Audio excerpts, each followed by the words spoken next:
Let's talk about the differences between supervised learning versus unsupervised learning. And we're going to discuss the differences in terms of goal, what the data might look like, evaluation, different algorithm examples, as well as some example case studies or use cases.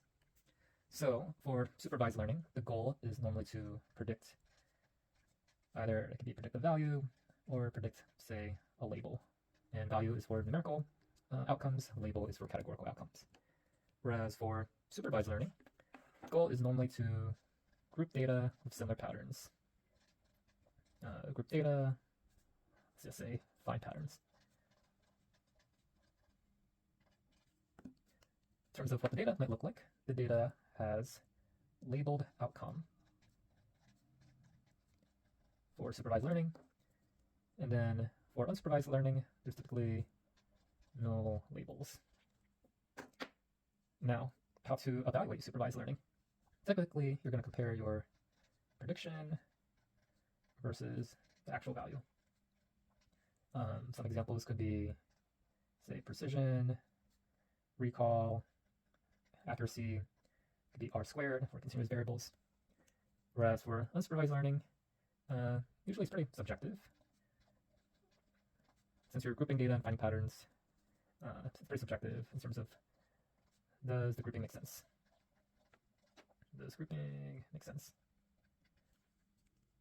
Now, let's talk about different types of algorithms for supervised learning. If you're talking about numerical data, some numerical algorithms might be, say, linear regression or logistic regression. And if you're talking about, say, categorical variable, we're trying to predict a label, it could be, let's say, decision trees. Under that, it could be random forest. Say, naive Bayes. What else? Support vector machines. Yeah, those are some examples for supervised learning algorithms. And for unsupervised, classic one is clustering.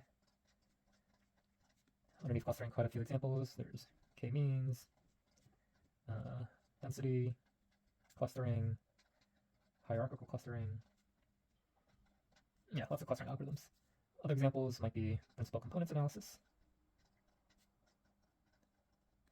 where you're trying to group or weigh a group of variables together to create a new grouping. There's also MDS, multi-dimensional scaling, also known as MDS.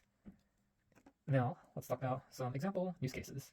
For supervised learning, let's say one case for predicting a value could be predicting, say, housing price. In terms of predicting a label, we could say predicting whether something is spam or not spam. And then for unsupervised learning, let's say you're trying to create, say, like in marketing, trying to create customer segments based on shopping behaviors, for example. So customer segmentation. Then another example could be, say, topic modeling in text analysis, where you're trying to create topics based on code usage of words. And that's a summary for supervised versus unsupervised learning.